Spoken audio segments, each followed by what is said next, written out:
Réalisation du support, partie 3. Donc maintenant, il nous manque les deux emplacements pour le cylindre et le cube. Donc ce que l'on va faire, on va faire en sorte de positionner à égale distance notre cylindre, donc on va le mettre à gauche, et notre cube que l'on va mettre à droite. Donc on va pouvoir sélectionner en faisant clic gauche la surface sur laquelle on va dessiner. Donc toujours pareil, créer une nouvelle esquisse. Donc on va positionner notre cylindre en prenant l'outil cercle. On va le fixer à l'axe horizontal. Donc on va tracer une forme qui va ressembler à notre cylindre, donc un disque si on regarde du dessus, ou un cercle. Et on va dans un premier temps, si besoin, on peut le fixer la dimension de notre cylindre, c'est-à-dire 10 mm de diamètre, donc 5 de rayon. On valide en faisant OK. Et je rappelle, on veut avoir nos différentes pièces qui soient égales distance. Donc ici, il faut qu'on ait 2 mm, donc 2 carreaux. Donc là, on voit qu'il y a un carreau qui manque. Donc on va le déplacer. Mais là, on ne fait que déplacer, il n'est pas fixé. Donc ce qu'il va falloir faire, ça va être de fixer précisément la distance entre ce point-ci et ce point-ci. Donc on va sélectionner le premier, donc le centre de notre cylindre et le centre de notre pièce, de notre support. Donc on va fixer une distance qui est horizontale.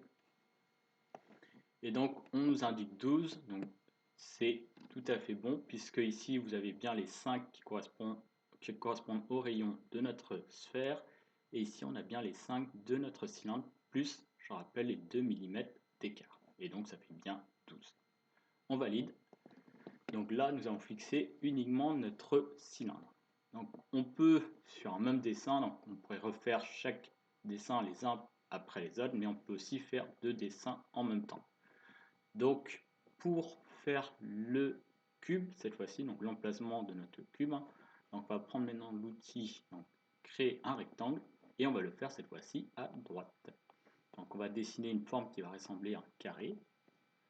Donc je rappelle, on peut d'abord fixer peut-être les dimensions, c'est-à-dire on sait que les différents côtés doivent être égaux, donc on n'en sectionne que 2, et on va fixer une contrainte de dimension, donc d'égalité entre ces deux tracés, donc entre ce tracé et celui-ci. Dernière chose, il faut qu'on ait bien les dimensions d'un des traits, d'accord, donc on va prendre ici par exemple le trait à l'horizontale, et on va sélectionner, fixer une distance horizontale. Et donc notre cube, il fait bien 10 mm de côté. On valide et on va faire OK. Et comme pour notre cylindre, comme pour la sphère, donc il faut que notre cube aussi soit à 2 mm d'écart entre notre sphère et le cube, et pareil aussi sur la hauteur. Donc on peut le positionner, mais pareil, là on ne fait que positionner. Nous avons toujours 2 degrés de liberté, donc ça veut dire qu'on peut déplacer comme on le souhaite notre carré. On va fixer le premier point, donc ce point tout le temps, par exemple, ça pourrait être aussi bien celui-ci. Donc le centre, le premier point de notre carré. On va fixer une contrainte qui va être la distance horizontale. Donc ici, si on fait un petit calcul, ici il faut qu'on ait 5 plus les 2 mm d'écart. Et donc là, si on avait laissé tel quel, on se trouve avec une valeur trop importante. Donc on va taper, nous il nous faut 7 mm.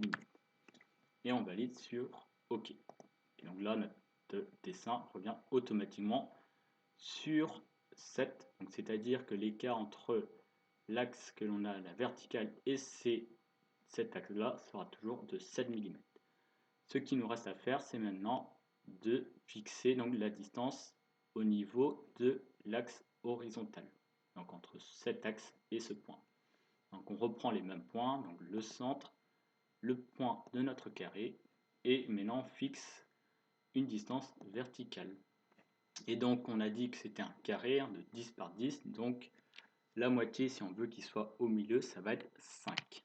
Et on peut valider, et là on a bien le même alignement, donc si on regarde, on peut vérifier qu'ici on a bien l'alignement entre nos 3 pièces.